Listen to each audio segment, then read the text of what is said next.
বিসমিল্লাহির রহমানির রহিম। আসসালামু আলাইকুম প্রিয় শিক্ষার্থীবৃন্দ, আলিফ কমার্স একাডেমি নাটোরের পক্ষ থেকে আপনাদের সকলকে জানাই প্রাণঢালা অভিনন্দন এবং শুভেচ্ছা।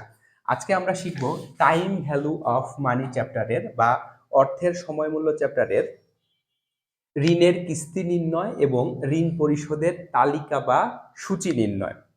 প্রথমত এখানে বলছে জনাব আলিফ ইসলামী ব্যাংক হতে যাই হোক 1,00,000 টাকা ঋণ গ্রহণ করেছেন। আগামী 5 বছর প্রতি বছর শেষে ঋণের কিস্তি পরিশোধ করবেন, বার্ষিক সুদের হার 12%। আমাদের 1 নম্বরে বলছে জনাব আলিফের ঋণের কিস্তির পরিমাণ নির্ণয় করো।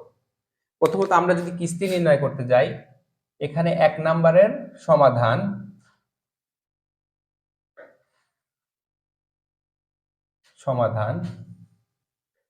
খেয়াল করি।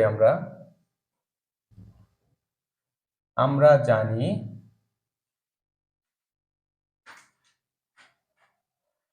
প্রথমত আমরা এই যেটা হিয়ার লিখে নিব, অর্থাৎ এখানে যেটার যা মান আমরা তা লিখে নিব। সুপ্রিয় শিক্ষার্থীবৃন্দ, আমি একটু লেখার সুবিধার্থে অ্যামাউন্টগুলো ইংরেজি দিয়ে লিখছি। এখানে পিভিএ অর্থাৎ প্রেজেন্ট ভ্যালু কত টাকা? 1 লাখ টাকা। 1 লাখ আমি শুধু অ্যামাউন্টগুলো ইংরেজি দিয়ে লিখবো। এন বলছে 5 বছর, 5 বছর। এবার বলছে সুদের হার আর লেখা যায়, এটাকে কি লেখা যায়? আইও লেখা যায়। আইতে ইন্টারেস্ট রেট আর আরতে রেট অফ ইন্টারেস্ট। এটা কয় পার্সেন্ট? 12%। এটাকে যদি আমরা ভাঙি তাহলে 12 ভাগ 100, এটাকে 0.12 করা যায়। এর আগে শূন্য থাকে, দশমিকের আগে শূন্যর কোনো আসলে দাম নাই। এবার বলছে কিস্তি মানে কি? এতে অ্যানুইটি বৃত্তি বা কিস্তি সমান হোয়াট। যখনই এ থাকবে তাহলে মানে আমরা এখানে পিভি এর সাথে এ দিয়ে দিব। আমরা খুব সহজে বুঝতে পারছি এটা প্রেজেন্ট ভ্যালু অ্যানুইটি, মানে প্রেজেন্ট ভ্যালুর বর্তমান মূল্যের কিস্তির সূত্র। তাহলে দেখেন আমরা কিস্তি সূত্র কি জানি? PVA equal to a 1 divided by r minus 1 r 1 plus r to the power n. আমি আবারও বলছি, এইখানকার আর এইখানে এবং এখানে আর না লিখে এর নিচেও আর দেওয়া যায়, এতে কোনো সমস্যা নেই।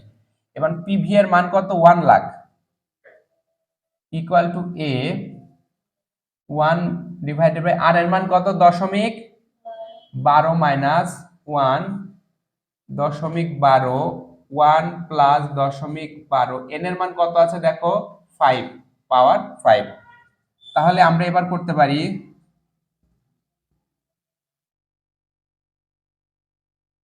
1 লাখ ইকুয়াল টু এ। এবার আমরা যদি 1 ভাগ 0.12 করি আমরা, তাহলে আসছে 8.333। আরো ডট ডট আছে, আমি আর অত নিলাম না। এখানে 1 দেখেন। এবার আমরা প্রথমে এইটুক যোগ করে দিব, তাহলে কত হচ্ছে? 1 যোগ 0.12 1.12। এরপরে পাওয়ার কত? 5। পাওয়ার কত আছে? 5। আমরা একটা লাইন বেশি করলে এখানে কি গুণ অবস্থায় আছে না? তাহলে 1.762341 দেখেন। তারপরে 1 লাখ ইকুয়াল টু এ, এখানে আমরা দিব 8.333। এবার এইটার সঙ্গে 0.12টা আমরা কি করে দিব? গুণ করে দিব। গুণ 0.12 0.211481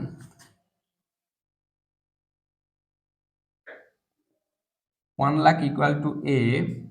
এখানে আমরা ফার্স্ট ব্র্যাকেট দিয়ে দিতে পারি 8.333 1 দ্বারা এটাকে ভাগ দেব। 1 ভাগ এটা যদি আমরা দিই 4.728557।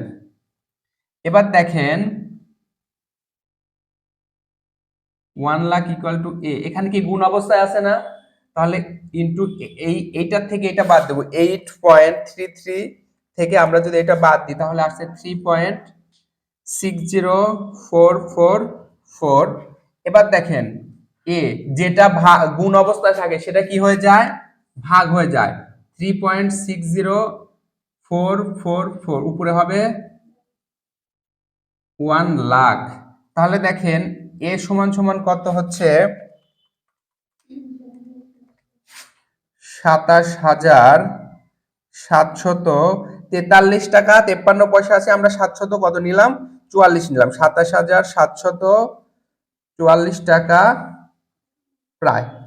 আচ্ছা, একটু খেয়াল করি আমরা, তাহলে এইটা আমরা কিন্তু ঋণ পরিশোধের কি করলাম, কিস্তিটা বাহির করলাম।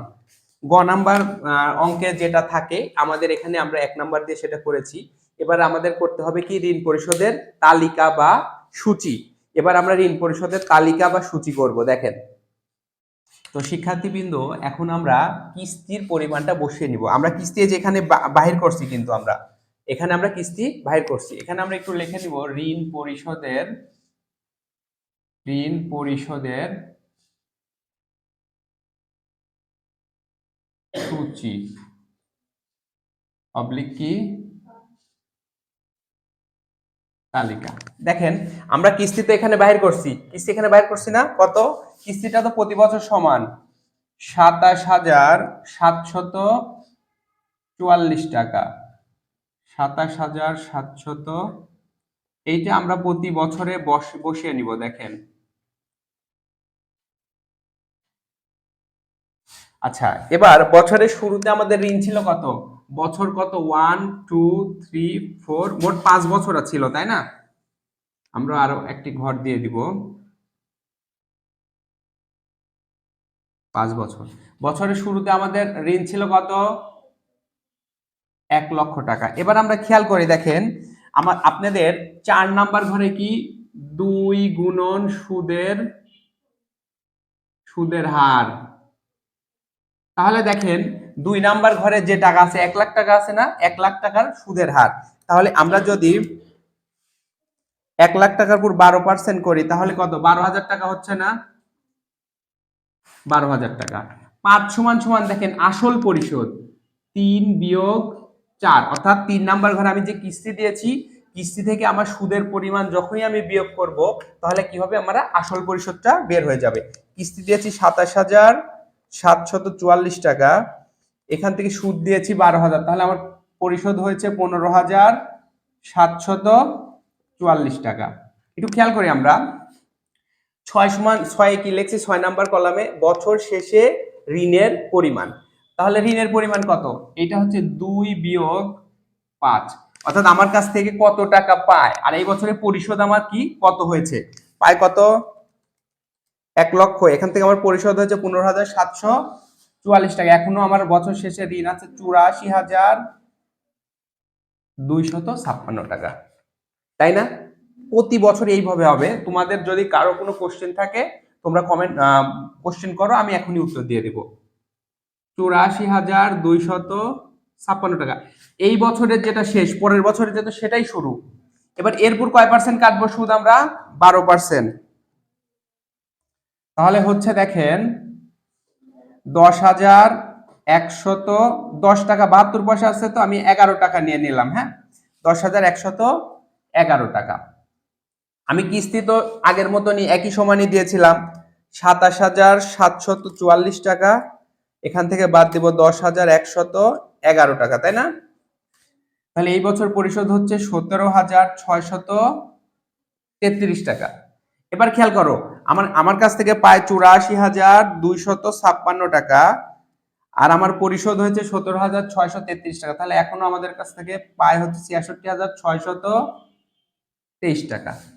এই বছরের যেটা শেষ, পরের বছরে কি সেটাই আবার শুরু, 66,623। এরপর কয় পার্সেন্ট সুদ, 12% সুদ। দেখেন 7,995 টাকা, 7,994 টাকা 76 পয়সা হয়, আমি 95 টাকা নিয়ে নিলাম। তাহলে আমি কিস্তি দিছি 27,744 টাকা, এখান থেকে আমার পরিশোধ হয়েছে 7,995 টাকা। তাহলে দেখেন আসল পরিশোধ হয়েছে, সরি সুদ দিয়েছিল 7,995, আসল পরিশোধ হয়েছে 19,749 টাকা। আমার কাছ থেকে পায় কত, ৬৬,৬২৩ টাকা, এখান থেকে পরিশোধ হয়েছে ১৯,৭৪৯ টাকা। তাহলে এখনো আছে কত? ৪৬,৮৭৪ টাকা। আমি আবারও বলছি, তোমরা একটু মনোযোগ দিয়ে দেখো। এই বছরের যেটা শুরু, পরের বছরে কি সেটাই আবার এই বছরের শেষ, পরের বছরটা শুরু।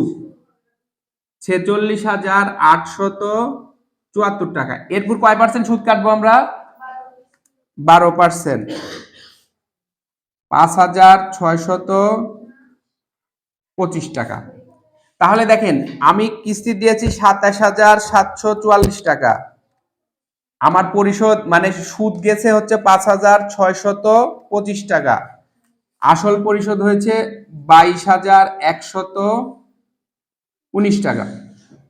খেয়াল করেন, তাহলে আমার কাছ থেকে পায় ৪৬,৮৭৪ টাকা, পরিশোধ হচ্ছে 22,119 টাকা। তাহলে থাকতেছে কত?